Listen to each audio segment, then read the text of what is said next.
apto para todo público. Democracia M y Democracia TV presentan Diálogos con Francisco Rocha. Diálogos. Diálogos.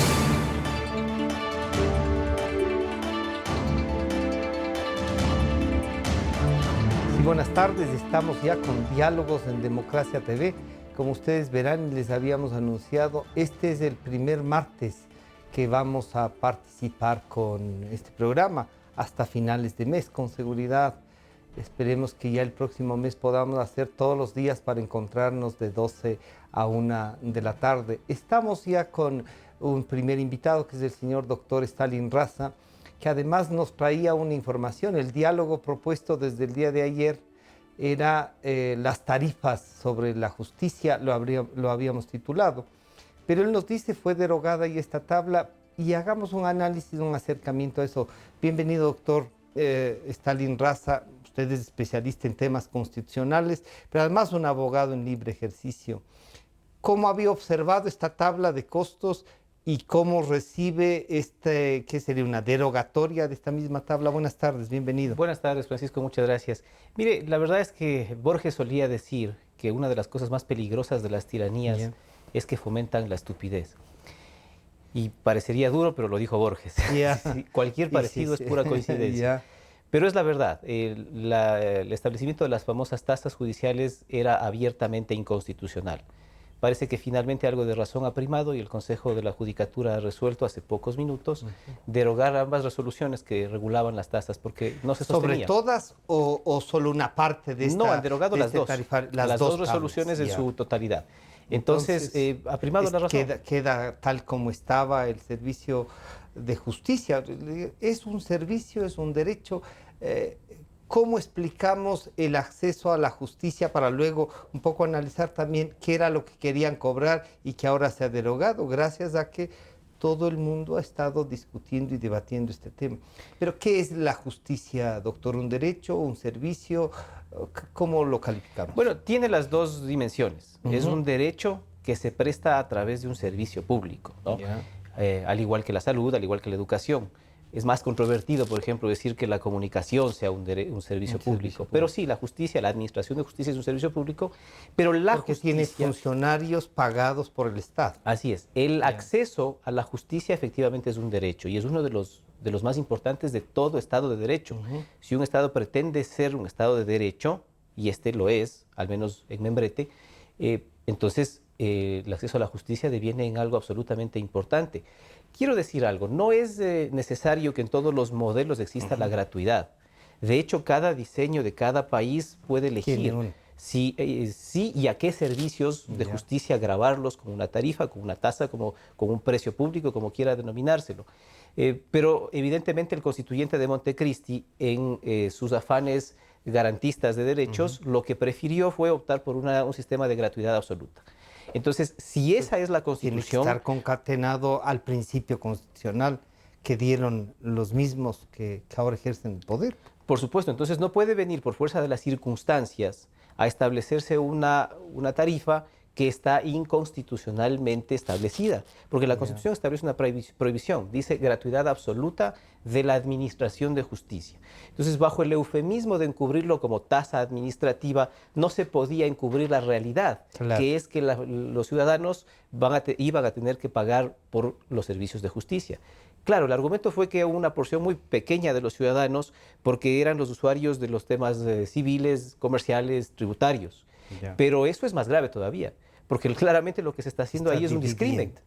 Se está haciendo un discrimen en contra, por un prejuicio de que a un segmento de la población que es usuario de los servicios de la justicia civil o de la justicia administrativa o de la justicia tributaria o de la justicia mercantil, a eso sí es necesario gravarles y a los otros no, sin tomar en consideración que a la justicia civil acuden la gente que tiene que cobrar sus deudas, grandes o chicas, que a la justicia mercantil acuden los comerciantes, que una relación de comercio y por cualquier discrepancia. Que la actividad económica, que es lo que más se necesita en este país en este momento, se ve limitada, se ve coartada cuando los incentivos son negativos.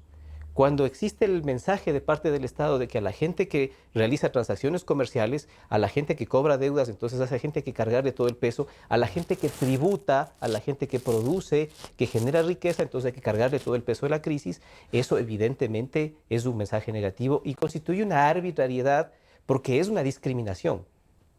Doctor Raza, si es que tomamos en consideración esto, y claro, usted bien define que la parte esta de civil y sobre todo mercantil era la que más estaba siendo, pero la parte penal también.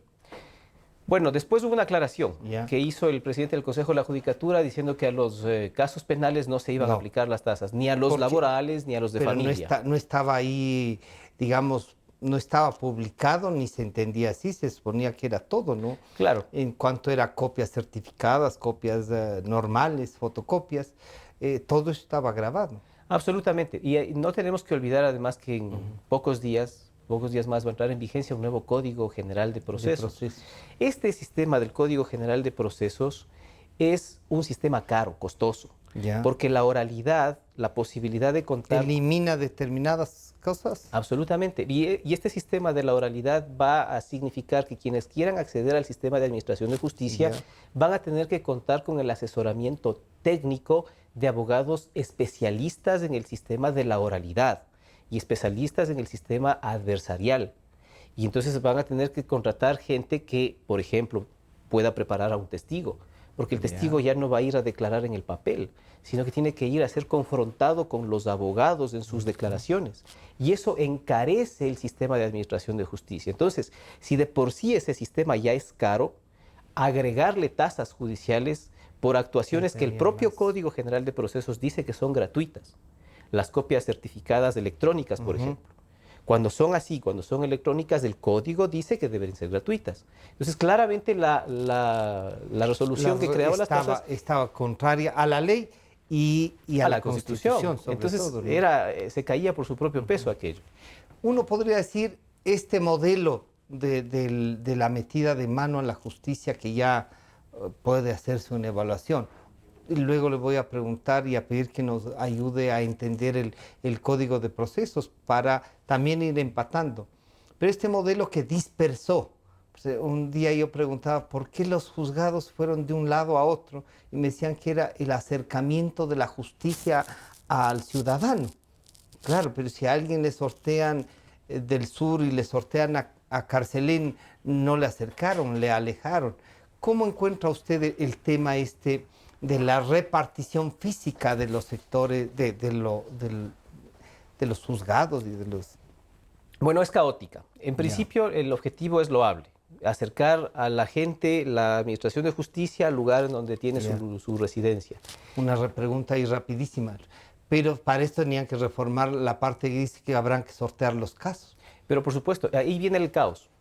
Porque el caos se presenta cuando la distribución de la competencia de los jueces en razón del territorio debe ser regulada por ley.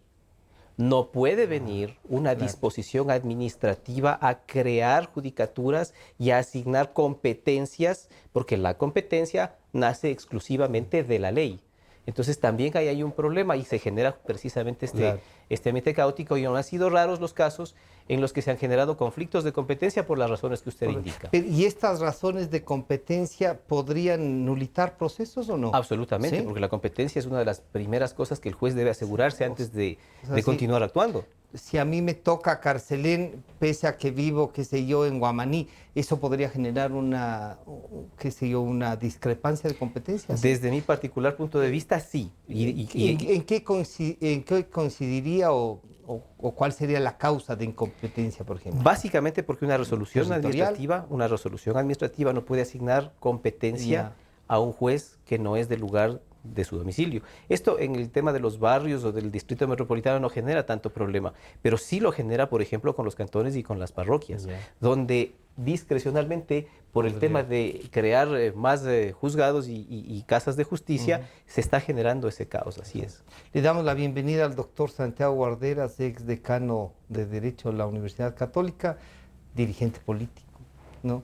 Bienvenido, doctor Guarderas. Estamos conversando con el doctor Stalin Raza Y nos trajo una noticia que además es buena y hay que ver su apreciación, que las famosas tasas de estas dos resoluciones del Consejo han sido derogadas hace unos pocos minutos. Entonces, los costos estos de la justicia que estaban en tablas, parecería desaparecen y van en la línea de lo que está en la Constitución. ¿Cuál su apreciación? Con tasas y ahora sin tasas. Bienvenido, buenas tardes. Muy buenos días, Francisco, Stalin, un gusto. Efectivamente, es una magnífica noticia. Creo que para todos los abogados, jueces y fundamentalmente los ciudadanos, este era un motivo de una discrepancia absoluta, porque seguramente Stalin lo habrá explicado, era inconstitucional, violaba varios principios, el de acceso a la justicia, el de tutela jurídica, el de igualdad. Es verdad que son distintos los sistemas que se utilizan en el mundo, no es cuestión de asombrarse, Claro, sí, porque depende mucho de cuál es la posición que toma el Estado con respecto a esta situación y fundamentalmente las cargas. ¿Quiénes son los que tienen que cumplir determinadas cargas a efecto de establecer justamente los responsables de esas cargas? Hay sistemas objetivos, como por ejemplo el sistema argentino, en el cual el que pierde tiene que cubrir todos los costos. Todos los costos, objetivamente. Le sentenciaron a pagar las costas judiciales. No, el que pierde. Ahí el que es pierde. objetivo. El que pierde tiene que pagar los costos del juicio. Hay otro sistema distinto al objetivo, que es el subjetivo que tiene nuestro sistema, que solamente se paga las costas procesales cuando el juez ha establecido que su actuación ha sido abusiva, maliciosa y temeraria. Es decir, las costas procesales no se pagan siempre. Las costas solo cuando el juez ha determinado que el actor en ejercicio de su derecho, que se conoce como acción, o el demandado en ejercicio de su otro derecho, que se llama de contradicción, han actuado con mala fe, han actuado de modo abusivo, han querido usar a la justicia para beneficiarse, no en busca de justicia, distorsionando, sino exactamente. Ahí es cuando se pagan las costas procesales, las costas procesales. Y en el Código Orgánico de la Función Judicial, que es el régimen que regula el tema de las costas, se estableció que además, no solamente que se tenían que pagar los costos de juicio, si yo tengo que pagar un perito, ese es un valor que tengo que sufragar para poder defenderme. Por eso decía que en las costas procesales también se incluyen los abogados del defensor de la parte. Obviamente, si yo no tengo ningún conflicto y alguien me demanda de mala fe, es obvio que esta persona pague además la contratación de los servicios de un abogado y de un abogado, porque eso va a significar un costo procesal, ¿cierto? Pero introdujo el Código Orgánico de la Función Judicial un rubro que se llama y los gastos que el Estado ha tenido que sufragar, los gastos que el Estado tenía que sufragar por esa causa. Habría que hacer un cálculo de sueldos de todos los jueces, los funcionarios. Y aquí una primera contradicción que tenía el presidente del Consejo de la Judicatura. Porque en el artículo 12 que se habla de la gratuidad, en el Código Orgánico dice que no se aplicarán estas reglas para el caso de los servicios administrativos y notariales. Por consiguiente, no era verdad cuando decía el presidente del Consejo de la Judicatura que la contraparte, cuando era condenada al pago de las costas, iba a sufragarle esos servicios administrativos. Mentira, porque eso no estaba expresamente excluido por el Código Orgánico. Es decir, habían dos errores monumentales del presidente del Consejo de la Judicatura. Primero, que las costas no operaban en todos los casos, sino únicamente en los casos en que existía condena por parte del juez de que hubo un abuso malicioso, temerario o malicioso. Y dos, que aún en el caso de las costas no incluían los servicios administrativos, ni tampoco porque los servicios notariales. Está previsto en el, digamos, en el presupuesto general del Estado y es un servicio que presta. Es un servicio. Ahora, ¿por qué es, además, otra de las falacias que decía el presidente del Consejo de la Judicatura, el acceso a la justicia? Porque no hay que pensar que el acceso a la justicia es simplemente el acceso formal a poder yo presentar la demanda, sino que el acceso es parte de la tutela jurídica y que comprende el desarrollo del proceso. Y que yo pueda Entonces, cuando usted viene, Francisco Stalin, va donde un magnífico abogado como Stalin, usted le dice, muy bien, tengo este juicio. Y ojo, porque estaban diciendo, no, es que los que van a pagar son gente que no tiene mucha incidencia. Los actos administrativos. Pues mañana Francisco va donde Stalin le dice, bueno, quiero saber cuáles son los costos, ¿no es cierto?, del juicio. Claro.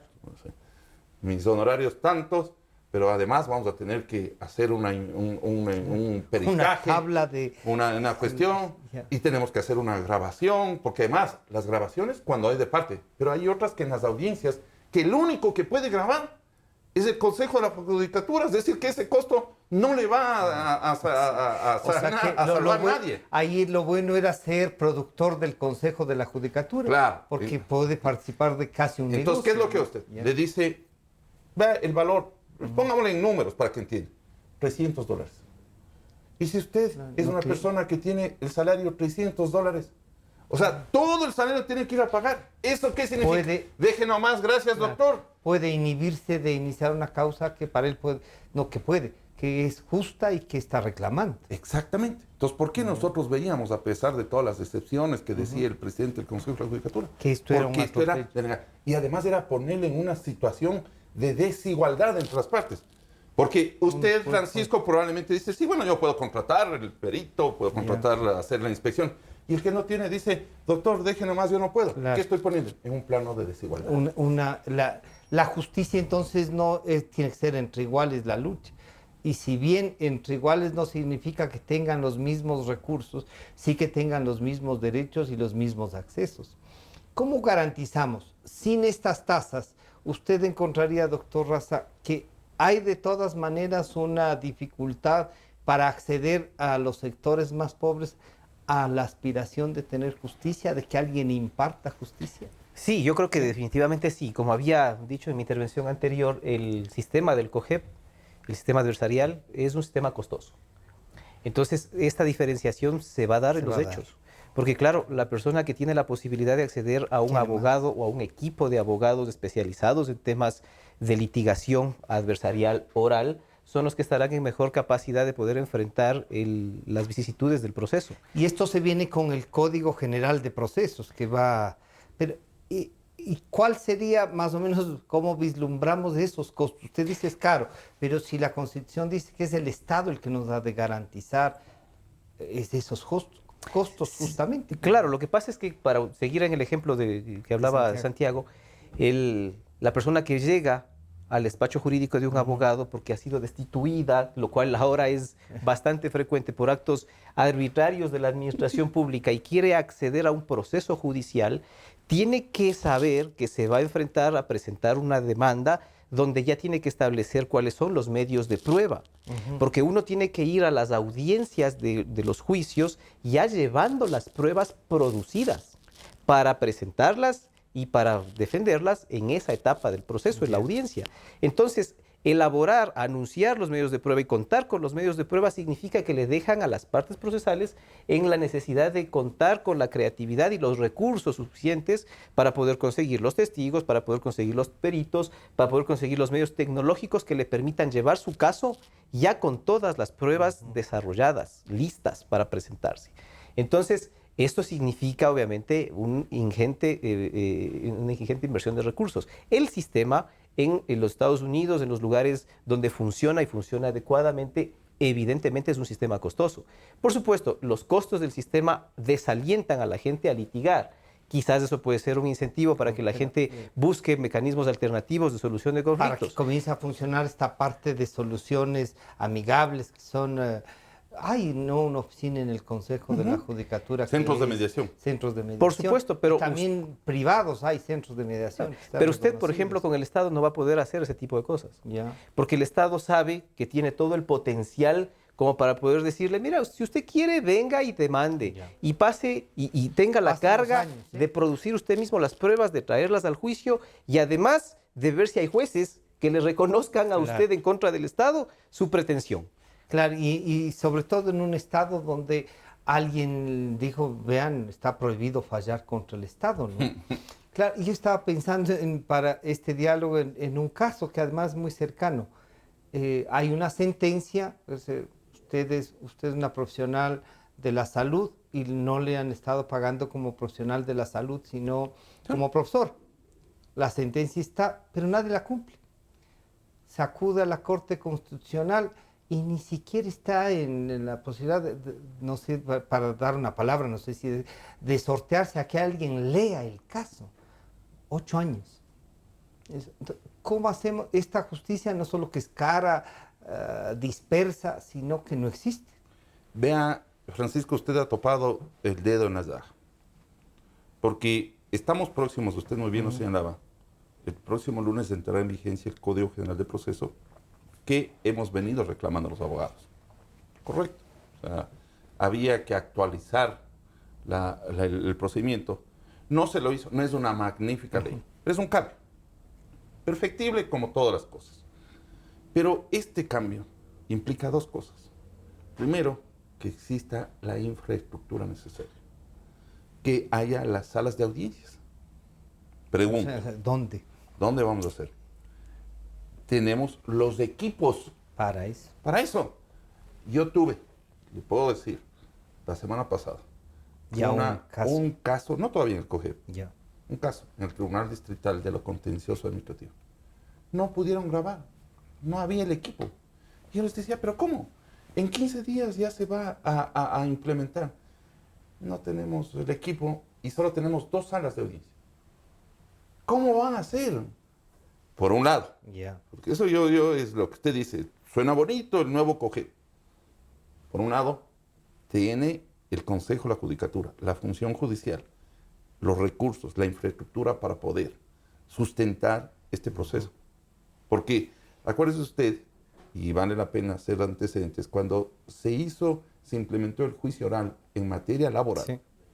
era una maravilla, porque tenía una audiencia preliminar y el Código de Trabajo establece que 20 días después se tenía que fijar la audiencia definitiva.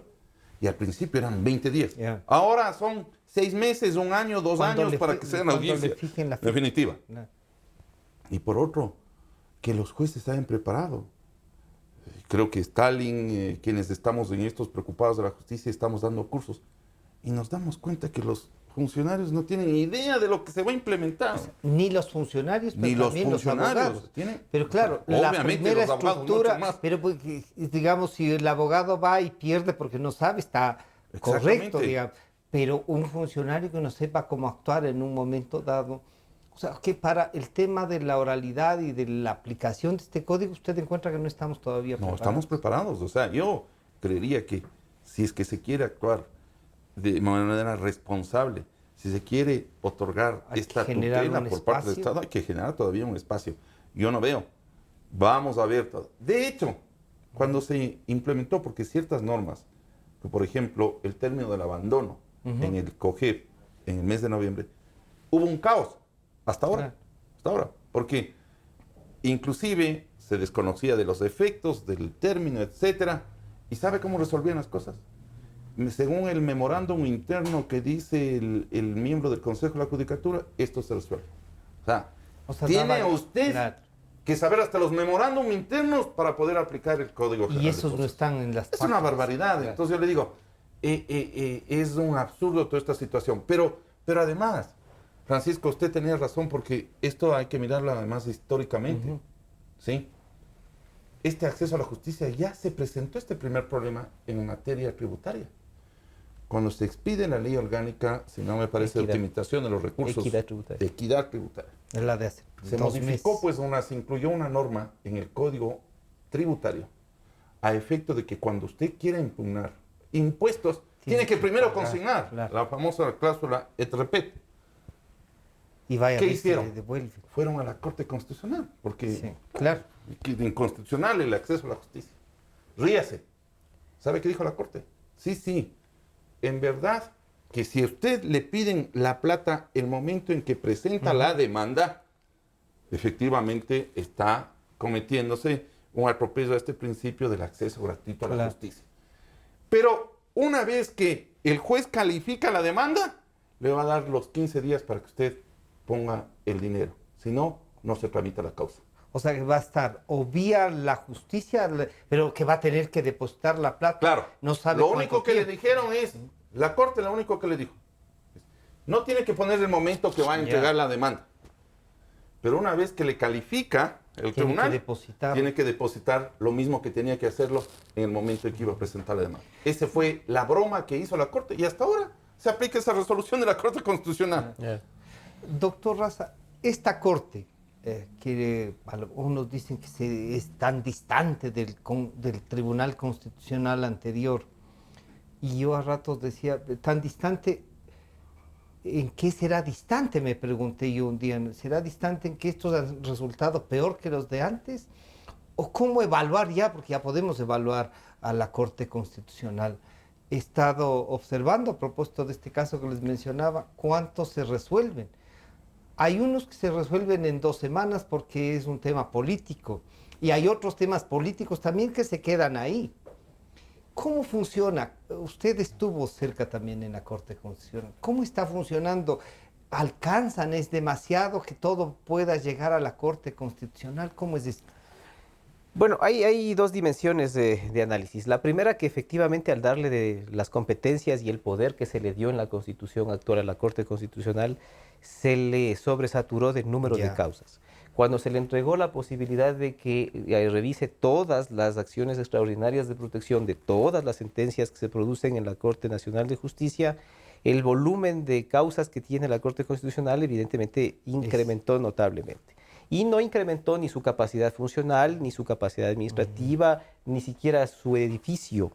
Entonces, sí, hay que reconocer esa sobrecarga que puede tener la Corte. Ahora, lo otro es la selectividad con la que la Corte ha venido actuando en los últimos tiempos respecto de los casos políticos que está decidiendo. Y la calidad de sus fallos también, sobre los cuales yo he sido absolutamente crítico. En cuanto a la selectividad, vale decir que hay que tomar 2 ejemplos que ocurrieron hace pocos días. El de hace 2 o 3 días atrás, cuando la Corte decidió reunirse en pleno de manera urgente para tomar una decisión acerca de lo que le pidió el colectivo que promueve la consulta del tránsito en Guayaquil. Se reunió de manera urgente para decidir que no tiene que decidir nada. Y para decirle al Consejo Nacional Electoral, nosotros decidimos que el que tiene que decidir es usted. Y el Consejo Nacional Electoral, con buen criterio, dijo, en función de lo que ha decidido la Corte Constitucional, claro, yo decido archivar. Pero no tiene sentido que una Corte decida que no tiene que decidir. Que una Corte Constitucional diga en la aplicación de la Constitución, esto se puede, esto no. No es que decido que no puedo decidir. Por supuesto. Y lo otro, el famoso dictamen del caso del colectivo Rafael Siempre Contigo, que también se dio hace poco tiempo, ¿no? Que además ahí es una cosa oscura, ¿no? Que dicen que sí se puede ir a la consulta, pero entre que sí se puede solamente para que les den los formularios, o cómo interpretó esta del colectivo. Yo he señalado en otros espacios que a mí me parece una de las peores decisiones que tiene tomada la Corte Constitucional en lo que va de su periodo de vida. Porque lo que ha dicho ahí es, nosotros dijimos en un principio que la disposición transitoria es constitucional y está muy bien porque respetamos la posibilidad ética de que los candidatos no se beneficien de la reelección que ellos mismos han aprobado. Y ahora dice, está muy bien, es posible que se haga una reforma a eso, porque al reformarse lo accesorio no se afecta a lo principal. Entonces, bajo el criterio de aplicar el principio general del derecho, de que lo accesorio sigue la suerte de lo principal, se olvidan de que existen, en cambio, principios jurídicos, constitucionales, taxativos, que dicen hay que mirar los derechos de participación, hay que mirar la igualdad de juego, hay que mirar que los candidatos participen sin la posibilidad de beneficiarse a sí mismos de las normas que aprueban. Y algo más grave. Hay una prohibición expresa de la Constitución que dice que no se pueden aprobar cambios a las reglas de juego un año antes de que se produzcan las elecciones. En este tema, y antes de irnos al corte, doctor Guarderas, ¿usted cree que hay una funcionalidad una especie de coordinación entre los poderes por estar cooptados por una inmensa mayoría? Yo no creo que haya coordinación. No. Lo que existe es una orden, subordinación. Sumisión, diría, porque además lo han reconocido que son sumisos, son dependencias del Ejecutivo, dependencias donde se crean las leyes, que es la Asamblea, dependencias donde se resuelven los problemas constitucionales. Vean, usted señalaba con mucha propiedad, Cuando se trata de acciones relativas al Ejecutivo o cualquier funcionario, las cosas en la Corte Constitucional en una semana. Y hay dos casos clarísimos. Uno, porque siempre es bueno recordar la historia, como nos dice el presidente de la República. No hay que olvidar. Exacto, ¿no? La verdad que creo que eso ya es una marca, en todo caso, que nos disculpen el desliz. Cuando iba a ser candidato a la reelección el Contralor Polít, había una prohibición, tenía que él que renunciar porque había una disposición en la Ley de Participación Ciudadana que le obligaba previamente a renunciar antes de ser candidato. Un señor que hasta ahora no sé si le identificaron o existirá el señor, presentó la acción de constitucionalidad, si no me equivoco, fue el día martes o jueves. El lunes tenía que presentar la candidatura y pidió medida cautelar. La Corte, cuando se trata de un simple ciudadano, del ciudadano a pie, nunca ordena la suspensión de la medida de la disposición legal. Hasta ahora no, en este caso. En ese caso, abocó conocimiento, y si no me equivoco, el día viernes a las 6, dictó la medida cautelar, suspendida la norma, y Polít no tuvo que renunciar. Ni él, ni el procurador, ni nadie. ¿Cuánto duró? 3 días, 4 días. En el colectivo, lo que se refería a estar, presentaron inmediatamente, en una semana, creo que fue lo que resolvieron, ¿no? Hasta ahora yo tengo demandas de justicia laboral, de gente de tercera edad, ¿sí? Grupo vulnerable según la Constitución. Hasta ahora no admiten la demanda. Del 40%. Hasta ahora no admiten la demanda. ¿Cuánto estamos? Más de un año. Más de un año. En 2 minutos regresamos para seguir conversando sobre la justicia, la aplicación, estos nuevos órganos y estas nuevas formas. Enseguida volvemos.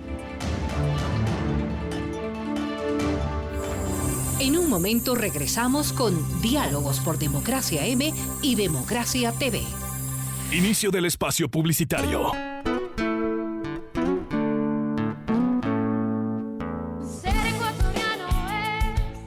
Joven ecuatoriano, si tienes de 18 a 22 años de edad, te invitamos a ser parte del Servicio Cívico-Militar Voluntario, sábado 4 de junio 2016, de 8 a 17 horas, en los centros de movilización del país. Vive el servicio militar, una oportunidad de vida.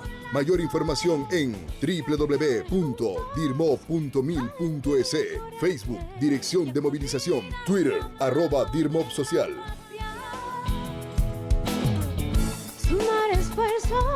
Por un mismo fin. Fin del espacio publicitario.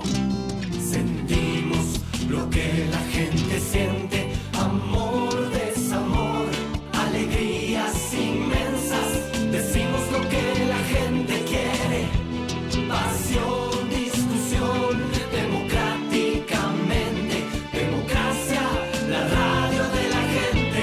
Democráticamente, la radio de la gente.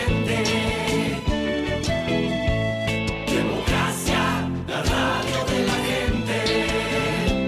Democracia. Desde el Distrito Metropolitano de Quito, Cadena Democracia, la radio de la gente.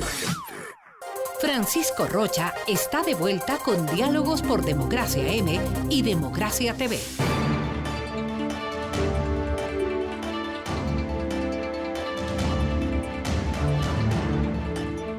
Estamos de regreso y claro, el tema de la justicia siempre va a ser polémico, porque claro, hay partes afectadas, hay otros que pueden decir, me he beneficiado mientras no resuelvan es mejor. Pero volviendo, yo quiero, doctor Raza, que entonces este rol de la Corte Constitucional, que se abarrotó de casos por la propia Constitución, ¿cuál es la resolución? Ya hemos probado estos años que hay que reformar el rol de la Corte Constitucional, plantearnos algo que ya no va a tener tasas, pero que tienen costos y mientras más años es que no hay la posibilidad de que entonces digan han abandonado la causa y no es por abandono, sino que no despachan nada. Sí, bueno, en lo que tiene que ver con la Corte Constitucional, lo que quiero decir yo es que uno de los vicios que tenemos en el país es de pretender refundar toda la institucionalidad cada vez que hay un cambio de visión. Ciertamente, la existencia de una Corte Constitucional con poderes como los que tiene hoy significa una gran responsabilidad. Yo no digo que esté mal. Pienso que los jueces tienen la obligación, la necesidad de controlar al poder, pero tienen que tomarse en serio ese papel. Claro. Entonces, los jueces no Pero pueden... para eso hay que nombrar jueces en serio. Exactamente. Entonces, el rol de la Corte Constitucional tiene que ser tomarse en serio ese papel de control de los abusos del poder. Porque si lo que hacemos es más bien blindar las decisiones del poder, lo que estamos haciendo es corte de ratificaciones. Por supuesto, lo que estamos haciendo es someterle a la ciudadanía, a los individuos, a las personas que van a reclamar por los excesos de poder, someterlos a una doble imposición, la de la autoridad que les impuso la obligación y la de un juez que además les garantiza ese atropello, ¿no? Exactamente. Entonces, las funciones de la Corte Constitucional tienen que ser tomadas en serio por los jueces cuando... Pero si no podemos, si vemos que no, que cuando los jueces son exfuncionarios del que está en el poder, algo hemos de tener que hacer para garantizarles a los ciudadanos el acceso a esta aspiración que es de justicia y que además está en la Constitución. Claro, entonces mire, para que existan jueces idóneos y probos, hacen falta dos cosas. Uno, que sepan derecho. Y dos, que tengan especiales, particulares predisposiciones a la imparcialidad, a la justicia, que tienen que ver con el aspecto personal. Y si tenemos jueces que carecen de uno o de ambos de los dos atributos, entonces no tenemos jueces. Claro. Si tenemos un peligro ahí sentado. Si tenemos una Corte Constitucional que en lugar de avalar, de controlar los abusos de poder los avala, entonces no tenemos Constitución. Así de simple. Porque no hay quien establezca cuáles son los contenidos de esa Constitución. Una última instancia a la cual recurrir con garantía. Y por mucho que sean románticamente interesantes las formulaciones que se han hecho de derechos, los garantismos y demás cosas, si no hay quien ejecute eso de manera adecuada e idónea, entonces quedan en la lírica, quedan en el papel mojado. Santiago, si es que entonces no es bueno ir en el cambio de revisar y refundar el país cada vez que hay alguna modificación o alguien gana las elecciones. Pero también lo que no funciona hay que ver cómo se le da una funcionalidad. Y ahí le pido también entre al abogado y al político, o sea, ¿cuál sería el planteamiento actual? ¿Qué debemos cambiar para que esto pueda funcionar? A lo mejor esta carga de procesos sí ha frenado la justicia. Bien. Vuelvo al punto que siempre hemos señalado y al que quería referirme, probablemente lo dejé inconcluso. Podemos tener las mejores leyes, pero ¿quién las aplica? Son los individuos. Y por lo tanto tenemos que trabajar en ese sector también de los individuos. Porque pongámonos que tengamos las salas de audiencias, que tenemos la infraestructura maravillosa, que tenemos los equipos de computación de última generación. Pero ¿quién redacta las leyes? ¿Quién redacta las sentencias? Los jueces. ¿Quién imparte justicia y quién conduce las audiencias? El juez, lo que decía. Entonces, ¿qué necesitamos? Un juez que conozca del derecho. Y ahí tenemos un grave problema.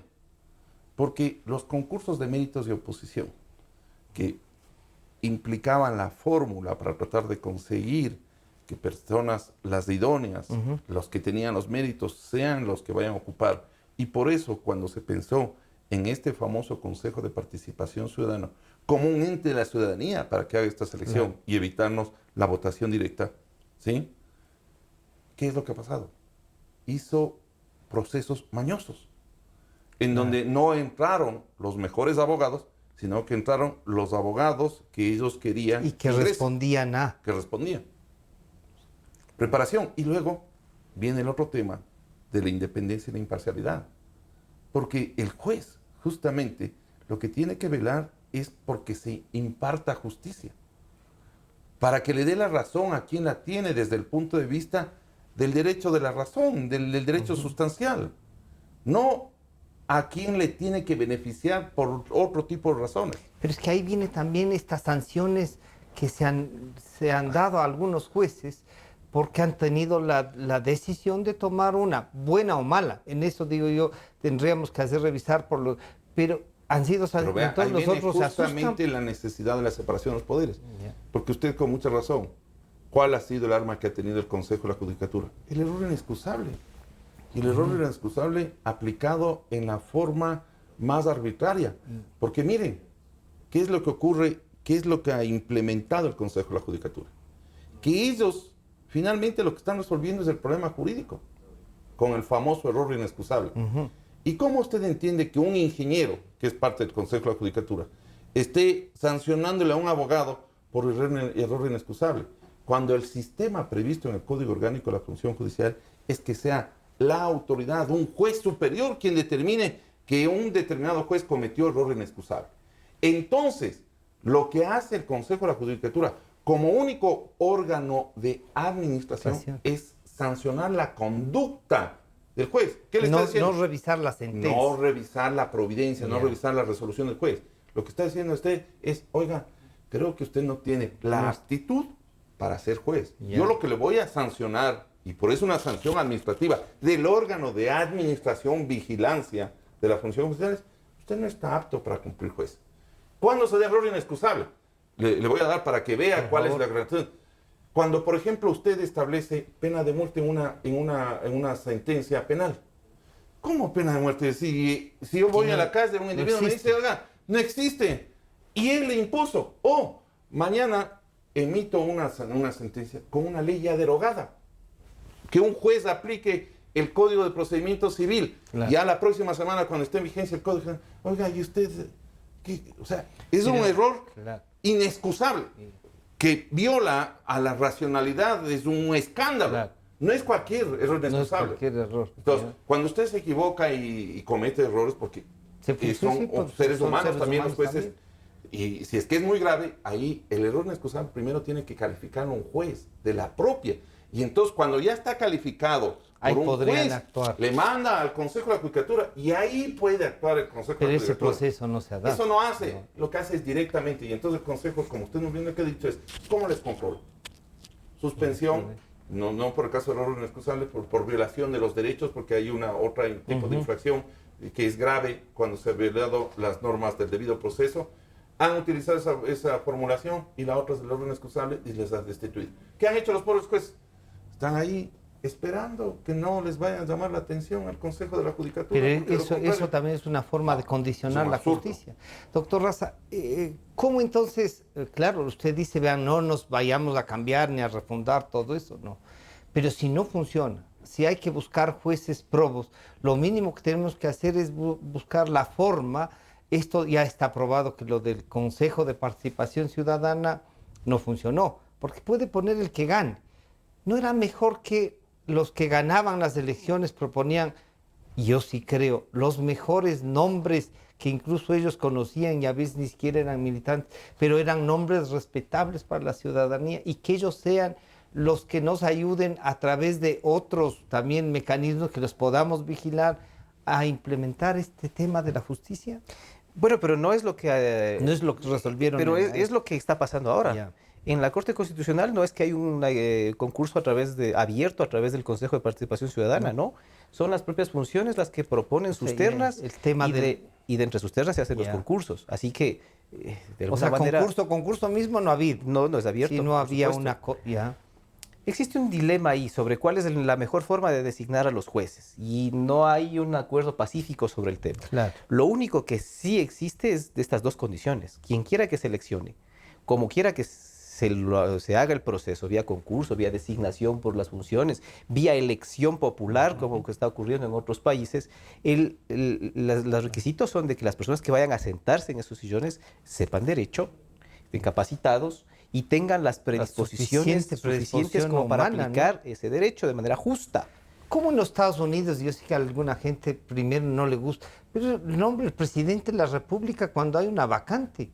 Sí, pero además es importante y le califica el Congreso, ¿no? Es importante que las personas que son designadas y los designadores estén conscientes que cumplida la designación se acaba cualquier tipo de relación posible que exista. El juez tiene que ser el primer malagradecido con la de persona quien que le lo designa. designó. Pero es que no es malagradecido, ejerce el cargo para el que fue Sí, designado. lo digo en en último términos caso. figurativos, Claro, sí, pero sí. debería ser así. Decirle, muchas gracias, señor, hasta aquí llegó su función, usted Pero me usted designó sabe o me propuso, por pero qué me sabe, nombró, además. pero sabe que de aquí en más yo voy a tomar mis decisiones en derecho y en justicia, autónomamente. Y si eso le conviene a usted o no le conviene, le gusta o le disgusta, lo siento mucho, pero yo soy el juez.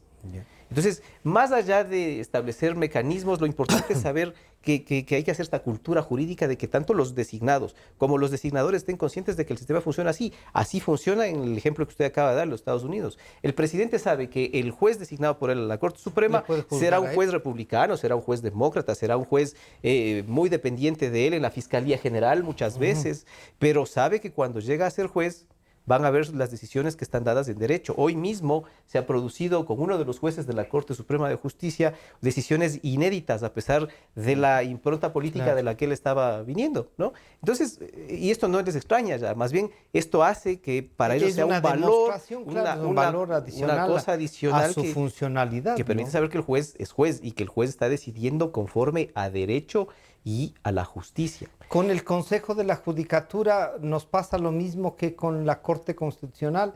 Hay que mantener como está este Consejo de la Judicatura.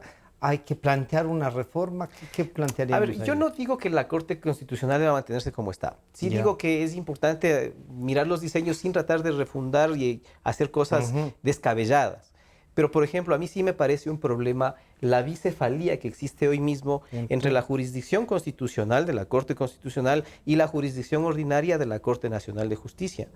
Porque, claro, en otros lugares, aquí no, dadas las particulares condiciones políticas que se han dado y los personalismos políticos que se han dado, pero en otros lugares sí se han producido cortocircuitos, lo que se llama el famoso choque de trenes. Porque una corte, por supuesto, no ve con buenos ojos ni acepta de buena manera que la otra corte deje sin efecto sus decisiones, que cuestione, porque es una forma de cuestionar las decisiones jurídicas que ha tomado la otra corte y la ponga incluso en Y inferioridad de eso condiciones. genera también una inseguridad jurídica. Entonces, ¿no? siendo un Estado tan pequeño en territorio, con una cultura jurídica tan dispersa que está recién en formación, mi particular opción sería tratar de mirar una jurisdicción única que concentre los temas supremos y constitucionales y una división territorial en función de la descentralización necesaria que tiene que haber para juzgar los otros casos, incluida la casación. ¿Sí? Cómo funciona en otros países, cómo funciona en los propios Estados Unidos que usted citó, en la Argentina también, en México también de alguna manera. Las cortes supremas son cortes constitucionales. Tanto que en el Ecuador teníamos una sala que era especializada Claro. en temas constitucionales. Inicialmente, Santiago. cuando se creó la Corte Tribunal de Suprema, 31, claro. cuando habían integraban 6 jueces, una sala, teníamos una sala constitucional.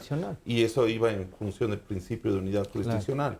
Ahí vienen una ¿Qué serie de podría ser? argumentos. Pero usted plantearía una reforma tanto al Consejo como a la Corte, de acuerdo a la ley, para intentar que los jueces puedan y sentirse también con ganas de aplicar la justicia, pero que no sientan que no están vigilados, porque también a veces se colan, ¿no? Ahí Es que el gente problema con la desinstitucionalización de este gobierno, que mal utilizó la Constitución, generó que todos los poderes del Estado estén en manos del Ejecutivo. Todos. Todos son miembros del Ejecutivo, entonces no hay control de funciones. ¿Por qué no existe fiscalización? La Asamblea, que es el órgano, no hace nada. Y el Consejo de Participación, que otra de las funciones fundamentales era porque eran nuestros mandantes. Era otro poder. Era la fiscalización. Claro, pero eso hay que cerrar desde mi punto de Por eso, vista. hay Y que cerrar. ahí si ya no le pregunto, usted cerraría. Y yo le digo, yo creo que habría que cerrar. Para que Pero, vean. sí. O sea, le estoy diciendo, entonces en este esquema, ¿qué es lo que ocurre? Lo que siempre va a haber discusión, ¿cuál es el mejor modelo? Ya. Creo que la historia nos dio razón cuando se estableció en la Constitución anterior la cooptación. Si hubiésemos seguido en ese sistema, Iba dando. que el propio órgano sea el que vaya llenando sus vacantes, probablemente ahora teníamos una justicia independiente, probablemente. Ya. ¿Sí? Pero siempre el gobierno ha querido el control, y esto no es nuevo, desde el derecho romano. O sea, siempre Claro. los senadores siempre estuvieron en poder de los patricios y toda esta cuestión. Vean, lo que tenemos, lo que estamos, lo que siempre se pretendemos, si funcionarían las distintas funciones del Estado, Sí, habría ese podríamos, control, sí. habría ese control de la Asamblea Si cada uno Legislativa. asume, como dice el doctor Raza, también la responsabilidad que le encargan. ¿no? Exactamente. Y no solamente las Sin funciones, temor, las además, superintendencias. claro. Bueno, pero esas hay O sea, algunas que... Y ahora ya existe, y hoy día he Y hay escuchado, dos por más. ejemplo, Y van a crear un consejo sobre había el... una superintendencia de la imagen del presidente que yo no sabía, que me sorprendí. ¿Ah, sí? También, claro. Una Entonces ahora la superintendencia de imagen. superintendencia. Pero Entonces, ahora ¿qué hay es lo una para en las qué semillas y eso, que ¿En van qué a crear un consejo. ¿Cómo encontraron el gobierno de la revolución? Encontraron la superintendencia, el mecanismo para ejercer el control de todos los Sectorizado. sectores. Y entonces ahí crearon un superintendente y crearon un órgano superior que es este consejo y ahí tienen el control de todo absolutamente. Entonces ahora también Incluido el la Contralor, superintendencia del incluido ordenamiento todo. territorial. Claro. ¿No? Aparte de eso que no tenemos contralor ni fiscal. Ya, el solo hecho que el propio fiscal se investigue sus propios Panama Papers ya es un escandaloso. O sea, en nuestro país es lo único que ocurre esto. Doctor Raza, más allá de una visión que podría ser política, que podría ser de un cuestionamiento, hay una visión de decir, oigan, hay que rescatar la justicia, no meterle mano, sino hay que rescatarla, buscar, o esto puede ser perfectible, no sé, con alguna reforma, con alguna cosa. ¿Usted cree? Por suerte ya no tenemos estas nuevas tarifas, no es que sea gratuita la justicia, pero ya no tenemos estas tarifas que había que pagar. ¿Usted haría, y con esto vamos concluyendo, usted haría una reforma y qué reforma plantearía? Mire, bueno, primero lo que es importante es que los políticos, quienes están en el ejercicio de la política partidaria, vayan haciendo conciencia de que el valor de la justicia, el valor del Estado de Derecho, no es un valor que está por ahí suelto, que es en abstracto. Tiene que ver con el día a día de la gente. Afecta desde a la gente que está pidiendo todos los días su remuneración, sus utilidades, sus derechos, la gente que tiene que lidiar con las sanciones del sector público, el empresario que tiene que lidiar con los impuestos, el acreedor que tiene que lidiar para cobrar su deuda y, por supuesto, el valor económico que implica el tener un Estado de Derecho sólido, va a ser una demanda importantísima para considerar en los planes y proyectos de quienes aspiren a dirigir el país desde el punto de vista de la política. Porque si tenemos un problema económico... Dicen, usted aplique, usted diría, continúen como están y además, ¿qué dicen los que nombraron? Que, discúlpenme, entre los que están ahí y vemos los que desecharon, por alguien les calificó subjetivamente de 1 a 10 y les pusieron 0,5 a unos que habían sido ministros de la Corte Superior de alguna provincia. Uno dice, oiga, no puede ser un candidato que llega con 80 y pico de puntos, al final los que iban a decidir le ponen 0,5 para que no gane. O como la juez de la Corte Constitucional, que fue secretaria del presidente, que fue la que elaboró las preguntas y sacó un 100 sobre 100. Claro. Pero absolutamente, la reforma institucional pasa por dos cosas. En primer lugar, por replantear quiénes están ocupando esas funciones. Y en segundo, por hacer una reforma estructural del diseño, que el Consejo de la Judicatura se dedique a administrar, que es para eso, no a controlar, ni a supervisar, ni a ser comisario político en contra de los jueces. Y por último, y después, lo que habrá que mirar en un segundo momento es cuáles son las decisiones judiciales arbitrarias que merecen ser revisadas y sacadas de los anales del ordenamiento jurídico ecuatoriano porque repugnan a la justicia. Sí, pero yo Doctor estoy Guardera, de acuerdo y con eso, usted, yo estoy de acuerdo con la pregunta que usted hacía. Hay que reformar. El caso del Consejo de la Judicatura, por supuesto. Lamentablemente, por la votación que se hizo, se modificó la estructura. Y ahora, quienes integran este Consejo de la Judicatura son de las funciones del Estado. Terna enviada por el Ejecutivo, terna enviada por la Asamblea, el presidente de la Corte Nacional de Justicia, el candidato, la terna enviada por el ministro fiscal general, por la Fiscalía General, y el del defensor del pueblo, el defensor público, no del pueblo, el defensor público. Esos son los que integran. Entonces, esa integración siempre va a traer como consecuencia este choque, esta circunstancia que estamos viviendo. Y en este caso, yo sí creo que tiene que cambiarse la estructura de este Consejo de la Judicatura.